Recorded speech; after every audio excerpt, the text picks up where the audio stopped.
Halo teman-teman, salam sehat selalu untuk kita semua, salam sejahtera dengan saya Bung Ropan dan saya akan mereview hasil pertandingan leg pertama babak semifinal yang berlangsung di Stadion San Siro di kota Milan. Ini mempertemukan antara dua klub sesama Italia, yang pasti ini di utara Italia, di kota mode Milan, yang biasa disebut ini derby ini dengan Della Madonnina. Ya, ketika mempertemukan antara AC Milan dan Inter Milan. Dan AC Milan menjadi tuan rumah untuk laga leg pertama ini. Mereka menyerah dengan 0-2 menghadapi Nerazzurri Inter Milan. Keuntungan saya pikir bagi Inter Milan, karena di leg kedua nantinya mereka bertindak sebagai tuan rumah di tempat yang sama. Tetapi namanya mereka berganti dengan, kalau Inter menjadi tuan rumah dengan markas mereka Giuseppe Meazza, salah satu legenda mereka yang terus dikenang. Dan bagi Inter Milan, mereka cukup imbang atau kalah dengan 1-0, mereka akan lolos ke babak final. Boleh dibilang ini satu kaki Inter Milan itu sudah di babak final, ya kalau bisa dibilang di sini. Tinggal menunggu waktu pada tanggal 17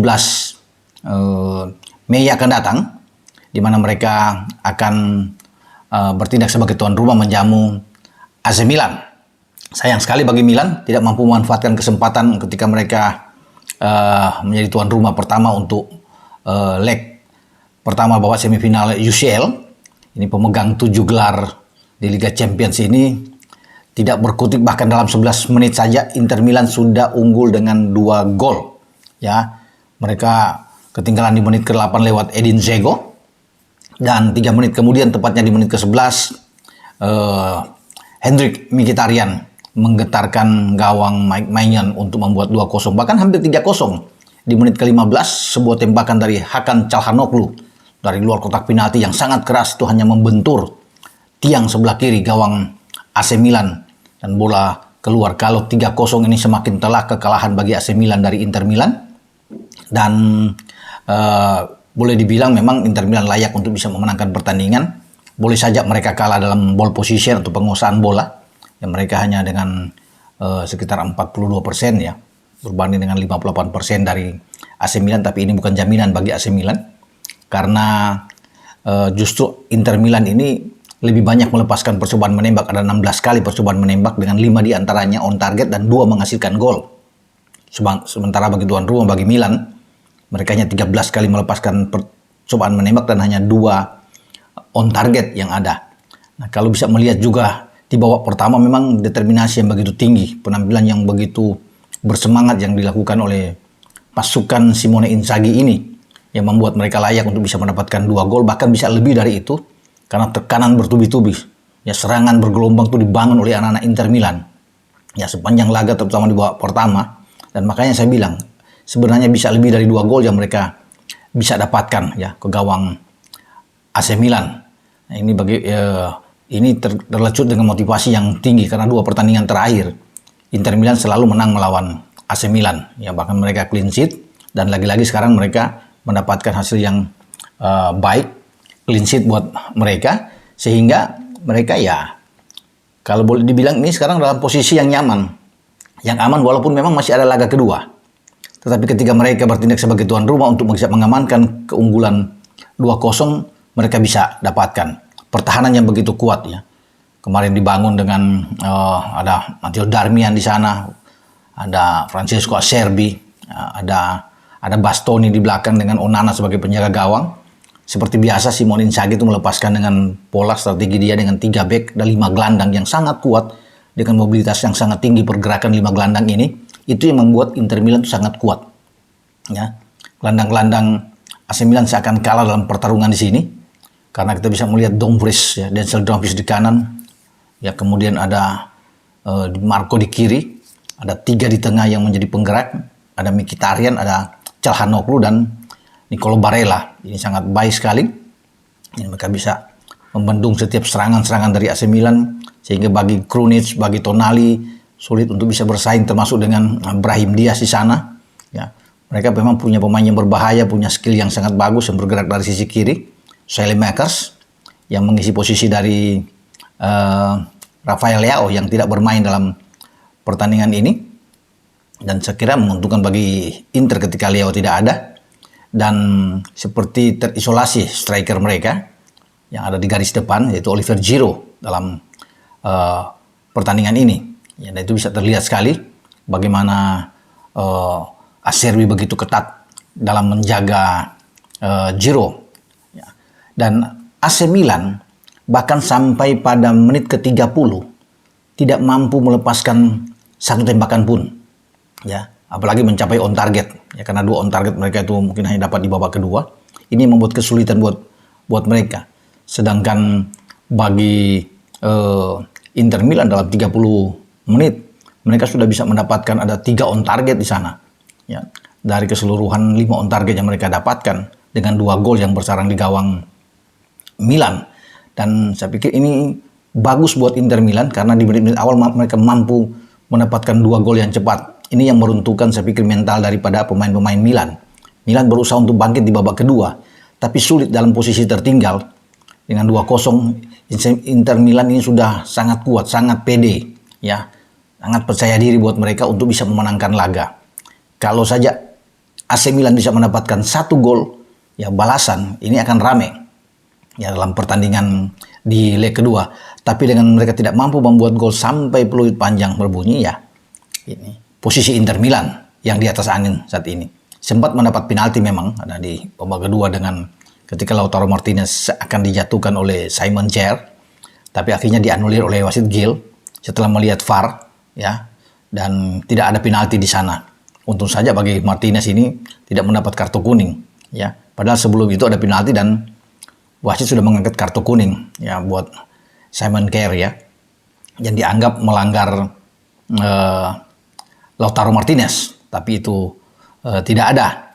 Dan pertahanan bagi AC Milan, saya pikir di 15 menit pertama atau sampai 20 menit itu akan berantakan kocar-kacir, dimainkan dengan permainan yang sangat cepat.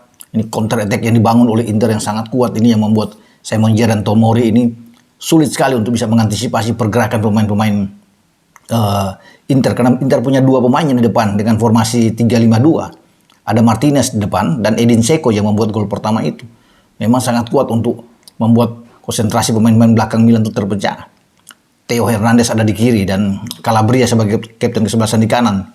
Juga pontang-panting agak sulit untuk bisa menghadang setiap pergerakan. Theo Hernandez harus berhadapan dengan Dumfries yang banyak mengganggu dari sisi kanan. Di Marco di sisi kiri juga untuk bisa mengganggu posisi dari Calabria. Dan ini yang membuat keunggulan bagi Inter Milan. Ya, di babak kedua kalau kita bisa melihat juga bagaimana ya Inzaghi melakukan beberapa pergantian, Lukaku juga ikut masuk, Brozovic yang bisa masuk, ya dia menarik Mkhitaryan, ya pemain yang saya pikir tampil luar biasa di babak pertama sampai bukan di pertengahan babak kedua, dan mungkin saja dia bisa terpilih sebagai man of the match di sana, ya, walaupun dia ditarik di babak kedua bersama Hakan Calhanoglu, Di Marco juga ditarik keluar, Lautaro Martinez, ya. Bukan Martinez maksudnya, Edin Dzeko ditarik keluar. Ada Stefan de Vrij yang dimasukin untuk bisa mengamankan keunggulan 2-0 yang sudah dimiliki oleh Inter Milan dalam duel ini, sehingga posisi di belakang itu jadi kuat dengan de Vrij masuk karena sudah ada Bastoni, Acerbi di belakang dan Darmian sebelumnya yang sangat baik sekali, ya. Dengan masuknya juga Gagliardini, ada Brozovic, ini juga menjadi kekuatan. Ada Korea juga yang, ya, Joakim Korea yang ikut dimainkan di babak kedua. Jadi untuk menjaga kestabilan, keseimbangan permainan Inter Milan, ya mereka bagus sekali sesuai dengan taktik, dengan apa yang diinginkan oleh Simone Inzaghi.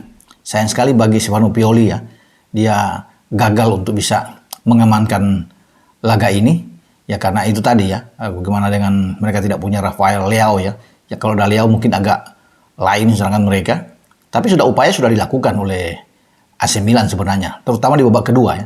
Mereka coba bangkit, penguasaan bola yang tinggi yang mereka lakukan, tapi ya itu, yang mereka seakan kalah bersaing di tengah itu begitu kuat Inter Milan, ya. Tonali sudah berusaha, Krunic juga sudah berusaha, tapi tidak mampu berbuat banyak dalam pertandingan ini, dan mereka harus bisa mengakui keunggulan bagi Inter Milan. Tapi masih ada kesempatan, saya pikir. Leg kedua mereka harus habis-habisan bagi AC Milan, ya. Mereka harus bisa mencetak 3 gol untuk bisa lolos ke final. Sebuah pekerjaan misi yang sangat sulit memang, Ya, kalau bisa melihat mereka gagal bisa mencetak gol ke gawang Onana sepanjang laga, sepanjang waktu normal, ya ada perpanjangan waktu itu 4 menit setelah 90 menit, yang mereka tidak bisa memanfaatkan kesempatan sebagai tuan rumah. Dan itu saya bilang kalau bisa mencetak 3 gol baru mereka bisa lolos, dan ini sulit rasanya. Kalau Inter bisa menjadi tuan rumah dan kalau Inter juga bisa mencetak gol nantinya di leg kedua, selesai dan Inter bisa ke final. Itu saya bilang tadi kan, satu kaki mereka itu sudah ada di babak final. Tinggal bagaimana mereka bisa mengamankan di leg kedua ini untuk bisa bertarung dengan pemenang antara Manchester City yang akan menjadi tuan rumah nantinya di Stadion Etihad menjamu Los Blancos Real Madrid. Karena Inter nantinya untuk next week akan bermain lebih dulu di tanggal 17. Duel City dan Madrid akan bermain di tanggal 18. Jadi mereka lebih dulu untuk bisa menentukan langkah mereka ke final dan menanti laga di Etihad. Nah, bagi Inter Milan kalau mereka ke final ini menunggu begitu lama dalam 1 dekade, karena terakhir Jose Mourinho membawa mereka di 2010 ya ke final mengalahkan Bayern Munchen saat itu, dan sekarang bisa terulang lagi dengan Inzaghi melakukannya ya bersama dengan Inter Milan. Kita akan tunggu nantinya hasil di leg kedua, tapi sepertinya ini akan menjadi milik Inter kalau bisa dikatakan, walaupun masih saja terbuka posisi bagi Milan tadi. Ya itu tadi saya bilang, mereka harus bisa mencetak 3 gol, bahkan 4 gol. Kalau Inter bisa membuat 1 gol, mereka harus bisa membuat dengan 4 gol. Dan ini memang perjuangan yang berat yang harus dilakukan oleh pasukan Pioli. Oke, seperti yang saya janjikan bahwa hari ini saya akan mengumumkan siapa-siapa pemenang tebak skor kemarin antara Madrid dan City yang berkesudahan imbang 1-1. Ya, hadiahnya dipersembahkan oleh Dabinter. Ya, jagonya pompa air atau rajanya pompa air. Ini Dabinter yang mensponsori dengan total hadiah 1 juta. Jadi ada 4 pemenang, masing-masing mendapatkan Rp250.000. Karena banyak yang mengikuti, ya ini tebak skor ini ada 1010 yang masuk, dan saya menambah. Ya karena banyak saya menambah dari saya pribadi itu 250, jadi ada 5 pemenang. Ya, ada Binter, yaitu memberikan 4, saya menambah 1 sehingga ada 5. Nah dari 1010 itu yang ikut kuis ini banyak sekali. Yang benar tebak 1-1 itu banyak juga, 25 orang. Dari 25 orang ini harus diundi. Karena semua benar 1-1. Harus mendapatkan 5 pemenang. Setelah diundi, ya tadi malam, itu pemenangnya yang pertama adalah Asbi Gunawan. Ya, selamat buat Asbi. Pemenang kedua adalah Arthur Felix. Ketiga adalah Usman Binafan. Dan keempat Kolis. Dan kelima Hendra Trisno. Itu nama-nama. Jadi saya sudah memberitahu kepada kelima orang ini untuk segera memberikan nomor rekening Anda. Nantinya akan langsung ditransfer buat Asbi Gunawan, Arthur Felix, Usman Binafan, ada Kolis dan Hendra Trisno. Ini banyak, lebihnya bagi Anda yang belum beruntung ya ikut aja terus ya. Tetap satu kesempatan akan, nah, nama-nama ini mungkin tidak akan lagi. Kalau di berikut Dabinter di leg kedua nantinya di Etihad akan memberikan giveaway lagi, hadiah. Nah, mungkin nama-nama ini tidak ada lagi. Ya, kesempatan buat teman-teman yang lain. Karena banyak kalau bisa dilihat sini, Escobar juga benar sini. Ada Yufitri, Anto Garazi, Farid Kartobrata, Robin Yatsiva, Redi Wardana, Reza Faris, Dodi Makani, Arif Mulani, First Lord, Sunarto Munamar. Ini banyak yang benar. Samdi Arianto, Adi Marianto, semua benar-benar nih. Fajrul Jihad, Kubijai, Yawira Dharma, kemudian Robi Berry, Sulhan Adi, Aibs, Putra Erlangga, ini semua benar-benar yang saya bisa baca. Satu-satu semua, tapi ya harus diundi. Dan akhirnya 5 tadi yang bisa memenangkan giveaway kali ini untuk Partai Madrid dan City di Bernabeu. Nantinya mungkin ada berikut lagi, siapa tahu Dabinter akan mensponsori lagi. Untuk di leg kedua kita akan tunggu ya untuk giveaway berikut. Jadi selamat sekali lagi untuk 5 pemenang tadi. Anda silakan mengirim nomor rekening Anda untuk kemudian nanti menanti dengan sabar dan akan ditransfer ke rekening Anda dengan Bung Ropan. Ciao.